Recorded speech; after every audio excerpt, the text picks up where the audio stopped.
Luigi has more screen time in the Super Mario Galaxy movie, almost double in fact, more dialogue, and most importantly, more moments where he's present with the gang. Luigi should feel like he matters more than ever, but somehow this is the least important he's ever felt. And once you notice it, it kind of sticks with you for the rest of the movie, because every new scene just keeps reinforcing that Luigi's nothing more than an afterthought. And what makes it so much worse is Luigi had a pretty compelling character arc in the first movie. He starts off scared, avoiding conflict, and constantly second-guessing himself, living in Mario's shadow and relying on him to take the lead time and time again. Even in smaller moments, like when Mario stands up to their old boss, Luigi is the one trying to shut it down and de-escalate the situation, because in his mind, he's not thinking about who's right, he's just trying to stop things from getting worse. He doesn't believe he can handle situations with Mario there, let alone on his own. And then the movie throws him straight into it. He gets separated from Mario, forced to face his fears on his own, and when running doesn't work, he has no choice but to stand his ground. And that's the whole point, because everything builds towards one idea that Mario plants early on,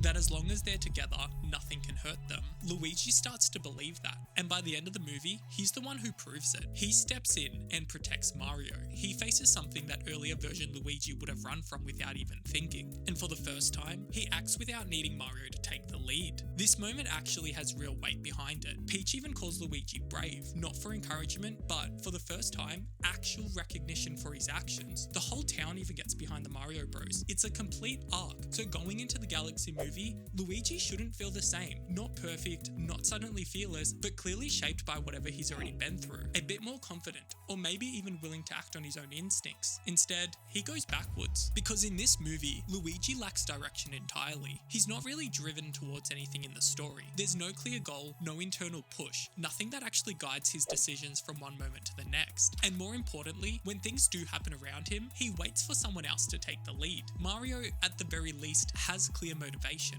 He wants to get closer to Peach, and even with it being pretty basic, at least it drives his decisions and gives him a clear sense of purpose throughout the story. Peach herself is actively trying to figure out her place in the world. Even Bowser is dealing with internal conflicts, trying to balance being a good person with being a father. But Luigi, he drifts through it all. When Bowser betrays them, radio silence from Luigi. When the group takes massive risks, he doesn't question it, just is along for the ride. When decisions are being made, he isn't shaping them. He's present in the story, but never really part of it. And that's when the cracks really start to show. And the sad thing is this movie actually does set up an arc for Luigi, but somehow fumbles it before it becomes meaningful to his character development. The biggest one obviously being around Bowser, because Luigi doesn't just meet Bowser in his tiny turtle form. He was captured and tortured by him. So for Luigi to trust Bowser shouldn't come easy. It should feel like a huge decision, something that takes real thought and justification to lead to. But instead, the movie kind of brushes past that. We get hints that they've bonded over their book club and Bowser's cooking, because it helps explain why Luigi is the only one who sees a different side to Bowser. He spent more time around him than anyone else in the group. So when Luigi suggests maybe they should trust Bowser, it feels like it's coming from real experience, which is a strong setup. But look at how the movie handles it. Mario shuts it down immediately. He doesn't consider it, doesn't question it, doesn't even entertain the possibility for a second that Bowser has changed. He taunts Bowser's painting early on, and instead of acknowledging anything Luigi is saying, he just doubles down and steps on Bowser out of frustration. And Luigi just lets that happen. No pushback, not even a moment where Luigi steps in and releases Bowser himself for the good of the group. And that's where it stops making sense for his character, because first movie Luigi does make decisions. He challenges Mario when he thinks he's wrong.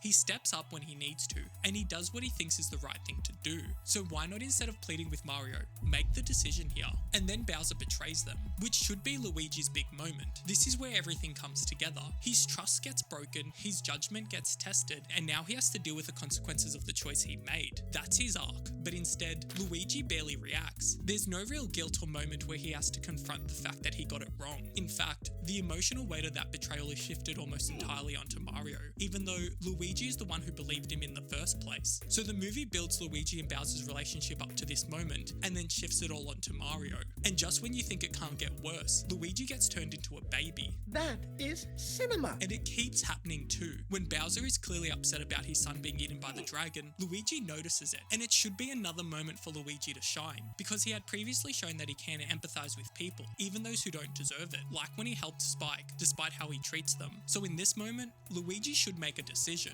either double down and help Bowser because it's the right thing to do, or be ruthless and let Bowser Jr. die because of Bowser's wrongdoings. But instead, Luigi is once again reduced to being a bystander, while Mario's the one who makes the call and saves Bowser Jr. And this pattern keeps showing up in smaller moments throughout the movie too. Like Peach's birthday, Luigi has been living in the Mushroom Kingdom for some time now. Peach has welcomed him in and given him a place in her world, and he brings her nothing for her birthday, but he's happy to take a cupcake. And sure, Yoshi doesn't bring a gift either, but this is literally the first time Yoshi is meeting Peach, and it's not even really just about the gift itself, it's what it represents, because in the first movie, Luigi actively shows care. He brings Mario food when he's struggling, he supports him, he makes sure that he hears that their dad is proud of them. He initiates those moments, because he sees when those close to him need it, even if they don't say it out loud. And there was a real opportunity here to take that further.